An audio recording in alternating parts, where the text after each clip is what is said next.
नमस्कार दोस्तों, स्वागत है आप सभी का ऑनलाइन फर्स्ट यूट्यूब चैनल पर। इस वीडियो में हम बात करने वाले हैं UP TGT PGT exam date के बारे में। टीजीटी पीजीटी एग्जाम डेट को लेकर बड़ी अपडेट के बारे में। साथ ही अगर बात की जाए बीएड बनाम बीटीसी मुद्दे को लेकर सुप्रीम कोर्ट के माध्यम से एक बड़ी अपडेट को लेकर, जो कि सभी अभ्यर्थियों के लिए अच्छी खबर है। साथ ही हम बात करेंगे 69,000 के डबल आरक्षण मुद्दे को लेकर। सुनवाई खत्म हो चुकी है, कोर्ट के माध्यम से क्या आदेश दिया गया है, डिटेल में बात करते हैं। तो चलिए दोस्तों, वीडियो शुरू करते हैं। वीडियो को लाइक कर दें और शेयर कर दें, चैनल को सब्सक्राइब करके बेल आइकन को दबा लें, जिससे कि आपको रियल ऑथेंटिक जानकारी सबसे पहले मिलती रहे। शुरुआत करते हैं टीजीटी और पीजीटी के बारे में। जैसा कि आप जानते हैं, टीजीटी पीजीटी एग्जाम डेट को लेकर लगातार अभ्यर्थी परेशान है। टीजीटी पीजीटी भर्ती के लिए चयन बोर्ड के माध्यम से इसका विज्ञापन जारी किया गया था, लेकिन अगर बात की जाए इसके आगे के प्रोसेस के बारे में, जो कि संबंधित है परीक्षा को लेकर, वर्तमान में अगर बात की जाए तो चयन बोर्ड के माध्यम से टीजीटी पीजीटी की परीक्षा आपको देखने के लिए नहीं मिलेगी। ये बात बिल्कुल सत्य है, लेकिन आमतौर पे टीजीटी और पीजीटी का अभ्यर्थी इस बात को लेकर परेशान है कि टीजीटी पीजीटी की परीक्षा हमें कब तक देखने के लिए मिल सकती है, जिसके आधार पर वो अपनी परीक्षाओं को लेकर आगे तैयारी करता रहे। हर एक अभ्यर्थी के मन में सवाल टीजीटी पीजीटी को लेकर है, लेकिन मैं आपको वही जानकारी दूंगा जो सटीक होगी, ऑथेंटिक होगी। अगर बात की जाए टीजीटी पीजीटी एग्जाम के बारे में, जो वर्तमान कंडीशन है, इसके लेकर कई अधिकारियों से मैंने आज भी जानकारी मांगी कि टीजीटी पीजीटी भर्तियों को लेकर क्या अपडेट है। तो उन्होंने यहाँ पे सिंपल शब्दों में जानकारी दी है टीजीटी पीजीटी के बारे में कि अगर बात की जाए चयन बोर्ड को लेकर, तो आप जानते हैं कि परीक्षा चयन बोर्ड से नहीं होगी, क्योंकि सरकार सदस्य अभी भेजने वाली नहीं है और बिना सदस्यों की परीक्षा होगी नहीं।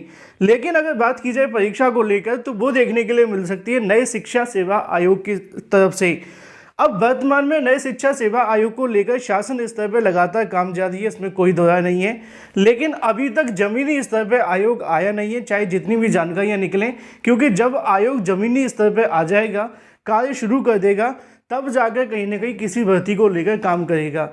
अगर अधिकारियों की माने तो उनका कहना यह है कि इस प्रोसेस में 2 महीने का समय कम से कम लगेगा आयोग को पूरे तरीके से भर्तियों को लेकर काम शुरू करने में, क्योंकि 1 महीना उसको ज़मीनी स्तर पर लाने में लगेगा शासन को, और उसके बाद 1 महीना सभी भर्तियों को देना पड़ेगा, तब जाकर वो भर्तियों को लेकर काम शुरू करेंगे। अब किसी परीक्षा को कराने के लिए बहुत सारे प्रोसेस होते हैं, पेपर बनवाना, परीक्षा एजेंसी तैयार कराना और भी तमाम अलग अलग प्रकार के काम, वही आपको टीजीटी पीजीटी भर्ती के अंदर देखने के लिए मिलेंगे। क्योंकि चयन बोर्ड के माध्यम से टीजीटी पीजीटी के सिर्फ आवेदन लिए गए थे, उसके बाद आगे का कोई भी प्रोसेस नहीं किया गया था। अभी तक तो उन्होंने ये भी नहीं बताया था कि किस विषय के अंदर कितने आवेदन मिले हैं। तो इन सभी कामों को करने के लिए आयोग को कम से कम 1.5 या 2 महीने का समय फिर भी चाहिएगा। तो यहाँ पे अगर हम बात करें टीजीटी पीजीटी को लेकर नए शिक्षा सेवा आयोग से, तो 2 महीने अभी आयोग को लगेंगे, मतलब कि मई और जून निकल जाएगा। उसके बाद जुलाई से अगर वो भर्तियों को लेकर काम शुरू करते हैं, तो निश्चित तौर पर भर्तियों की तैयारी करने के लिए उनको 1 या 1.5 महीने का समय और लग जाएगा, क्योंकि परीक्षा से संबंधित बहुत सारे काम करने होते हैं, जिनमें शासन से मंजूरी तक, इसके अलावा परीक्षा को जमीनी स्तर पर लाने के लिए 1.5 या 2 महीने लग जाते हैं, क्योंकि पेपर सेट करवाना, एडमिट कार्ड जारी करना और भी अलग अलग प्रकार के काम, इन तमाम चीज़ों को करते करते आपके सामने अगस्त आ जाएगा, फिर जाकर टीजीटी पीजीटी को लेकर काम शुरू हो पाएगा। अगर हम ये कह पाएंगे टीजीटी पीजीटी परीक्षा को लेकर अगस्त या अगस्त के बाद आपकी परीक्षा हो सकती है, ये एक संभावित तारीखें बिल्कुल सही होंगी, क्योंकि आप लोग यहाँ से अपना टारगेट बनाकर रख सकते हैं। अभी टीजीटी पीजीटी परीक्षा में काफ़ी समय आपके पास है, आप चाहे तो इसकी बेहतर तैयारी करें, या फिर अगर आपके पास कोई दूसरी वैकेंसी तो आप उस पर साथ के साथ फोकस कर सकते हैं, क्योंकि जैसे ही शिक्षा सेवा आयोग बनेगा, फिर आपका यहाँ से काउंटडाउन स्टार्ट हो जाएगा। तो ये बात हो जाती है टीजीटी पीजीटी के बारे में। मुझे उम्मीद है कि मैंने आपके सभी सवालों के जवाब दे दिए होंगे, जो कि आप परीक्षा को लेकर परेशान हैं। बात कर लेते हैं अपनी अगली अपडेट के बारे में, जो कि संबंधित है बीएड बनाम बीटीसी को लेकर। बीएड बनाम बीटीसी को लेकर सुप्रीम कोर्ट से एक बड़ी और अच्छी खुशखबरी देखने के लिए मिली है। अगर आपने अभी तक इस वीडियो को लाइक नहीं किया तो वीडियो को लाइक कर दें और शेयर कर दें, चैनल को सब्सक्राइब करके बेल आइकन को दबा लें। जैसा कि दोस्तों आप जानते हैं कि बीएड बनाम बीटीसी को लेकर दोनों ही अभ्यर्थी परेशान हैं। सिर्फ अभ्यर्थी नहीं, एनसीटीई, इसके अलावा बहुत सारे भर्ती आयोग और बहुत सारी भर्ती परीक्षाएं बीएड बनाम बीटीसी के ऊपर टिकी हुई हैं। हाल ही में 4-5 दिन पहले मैंने एक वीडियो बनाया था, जिसमें आपको जानकारी भी दी थी कि बीएड बनाम बीटीसी को लेकर सुनवाई करने वाले जजेस अनिरुद्ध बोस जी को कोविड पॉजिटिव पाया गया है, जिसके चलते वो यहाँ पे कोर्ट के अंदर नहीं बैठ पा रहे थे।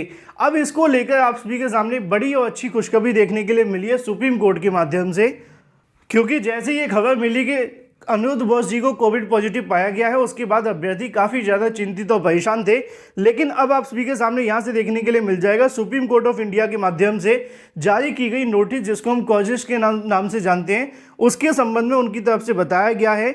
और ये आपको देखने के लिए मिलती है 26/4/2023 की। मतलब कि अगर बात की जाए कल से कोड नंबर 11 के अंदर दोनों ही जजेस की वापसी आपको देखने के लिए मिलेगी। कोविड-19 से पॉजिटिव होने के बाद में अनिरुद्ध बोस जी स्वस्थ होकर वापस आ चुके हैं कोर्ट के अंदर। और ये बीएड बनाम बीटीसी केस को लेकर सबसे बड़ी और सबसे अच्छी अपडेट है, क्योंकि दोनों जज एक साथ बैठेंगे तो ऑर्डर आपको बहुत जल्द देखने के लिए मिलेगा।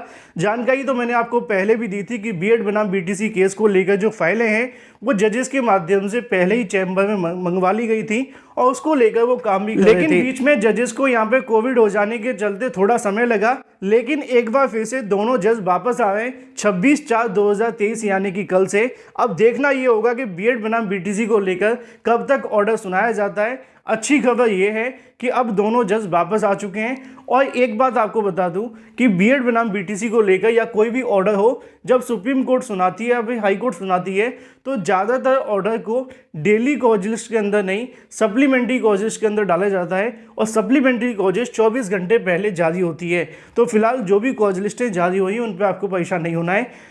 ऑर्डर की जानकारी आपको सिर्फ 24 घंटे पहले ही मिलेगी।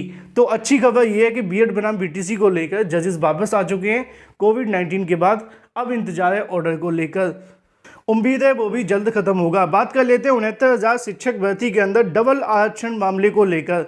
जैसा कि आप जानते हैं कि सिंगल बेंच के माध्यम से ओबीसी एससी अभ्यर्थी को डबल आरक्षण लाभ दिए जाने को लेकर सिंगल बेंच ने 13 मार्च को एक आदेश सुनाया था, जिसके क्रम में ओबीसी एससी अभ्यर्थियों ने डबल बेंच के अंदर इस मामले को चुनौती दे दी गई थी। और अब अभ्यर्थी इंतजार कर रहे हैं कि डबल बेंच इस मुद्दे पे अपना क्या आदेश देगी। तो उन सभी के लिए बड़ी और सबसे बड़ी अपडेट ये है कि 69,000 शिक्षक भर्ती को लेकर आज जो होने वाली सुनवाई थी वो खत्म हो चुकी है और सुनवाई के बाद से जजेस के माध्यम से अपना आदेश दे दिया गया है। 69,000 शिक्षक भर्ती को लेकर डबल बेंच में जो याचिका दाखिल की गई, जिसको स्पेशल अपील हम कहते हैं, उसको यहाँ पर उनके माध्यम से स्वीकार कर लिया गया है। और सुनवाई के लिए जो तारीख है वो 2 मई 2023 लगा दी गई है। मतलब 69,000 शिक्षक भर्ती आरक्षण विवाद को लेकर अब जो सुनवाई आपको देखने के लिए मिलेगी वो 2 मई को होगी। आज सिर्फ याचिका को स्वीकार किया गया है, बाकी देर शाम तक जैसे ही ऑर्डर जारी होगा डिटेल में आपको जानकारी। ओबीसी एससी छात्रों के माध्यम से मांग की गई है कि 19,000 पदों पर उनको कहीं ना कहीं जो नौकरी है वो दी जाए, लेकिन सिंगल बेंच के माध्यम से 19,000 पदों को स्वीकार नहीं किया गया था। वहाँ पर डबल आरक्षण विवाद, एक नया विवाद ने जन्म ले लिया, जिसको लेकर ओबीसी एससी संतुष्ट नहीं हुए।